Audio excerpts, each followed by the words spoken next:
сүйлөө үчүн тил ажыз болуп атат. Алымдарыбыздын, азиреттерибиздин сөзүн уктуп, Курандын фазилатын бардыгы айтып өтүштү. Мен бир нерсени айтып өтөйүн. Баягыдан бери байларды, олигархтарды, тиги буларды колдоп келатат деп айтып атабыз да.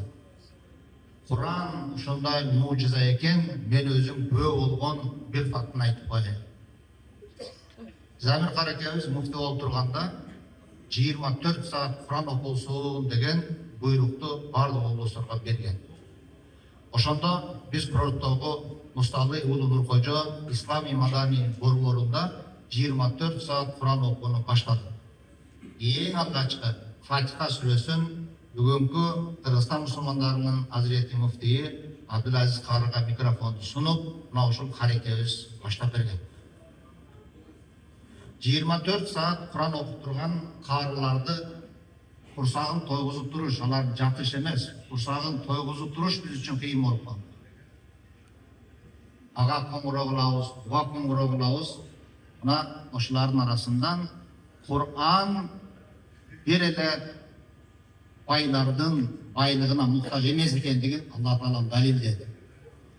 17 жашка чыккан Ширин деген кызыбыз эс үчүн билбейт. Өзү төлөгөн апасын да тааныбайт.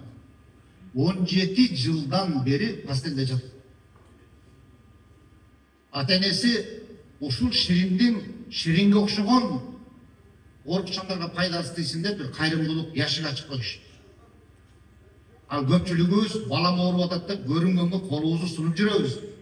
Бул ата-эне ошол баланы 17 жылдан бери жуундуруп, эшнесинен сүйүп, ата-энелик мээримин төгүп, багып келет жадабастан.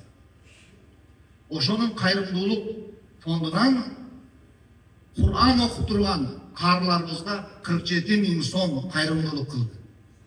Менин денем титиреп, эч нерсе деп айта албай калдым.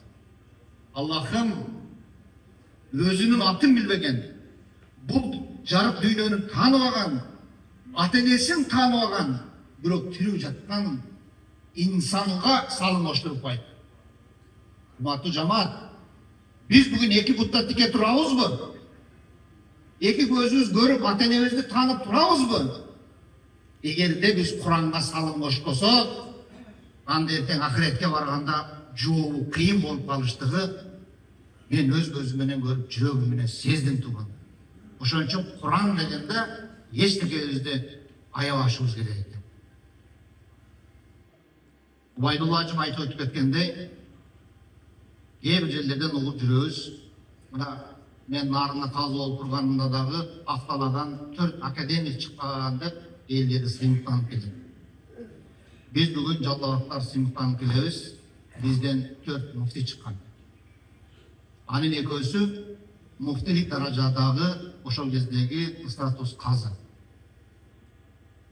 Базар Оргон мечитине 1959 жылы имамдык кылып, 1961 жылы мусулман кулажы Кыргызстан мусулмандарынын казысы болуп тайындалды. Кийинкиси Темирбай ажы. Андан кийин Чубак ажы. Бүгүнкү күндө мынакей башыбызда муфти болуп турган Абдулазиз хан. Чубак ажынын бир сөзү бар. Муфти болуш үчүн же базаргондук болуш керек, же базаргондо иштеш керек депчи. Ошо базаргонго дагы Алла Тааланын нуру жааган ушу жөнөкөй жер эмес. Жалаң муфтилер ошол жерден чыгат. Мына ошол базаргондон 4 муфти чыккан. Союз кезинде кары дегенди элибиз билбей турган кезде, мына жерде Асан ажыларыбыз дагы билет, буасын алган Калмат кары деген карыбыз бар. Эки көзү ажыз. Бирок 30 бара Куранды ошол киши толук билет. 107 жашка чыгып, бул дүйнөдөн өткөн президенттерибиз баш болуп, ушул ааламдагы аалымдардын бардыгы келип зыярат кылып турчу Зухриден ишин атап өттү. Буну эми мен айтып атканым, бүгүн Кыргызстан боюнча элдер чогулду, тарых үчүн айтып атам. Урматтуу Азирети муфти ушул нерсени колго алып, биздин балдардын сунушун четке какпай колдоп, жакшылап уюштуруп бергениңизге мен Кыргызстан областынын ушул Жалал Абад областынын атынан сиздерге жамаатыңыз менен ыраазычылыгымды айтам.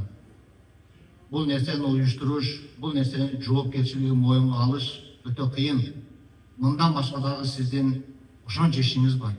Бирок убакытта ушул жерге өзүңүздүн жамаатыңыз менен, мына алымдар менен ушул жерге келип, төрүбүздүн көркү болуп олтурганыңыздарга, урматтуу коноктор, мен ушул Манас шаарынын Жалал Абад облусунда жашап турган мусулмандардын баарынан сиздерге терең ыраазычылык айтамын.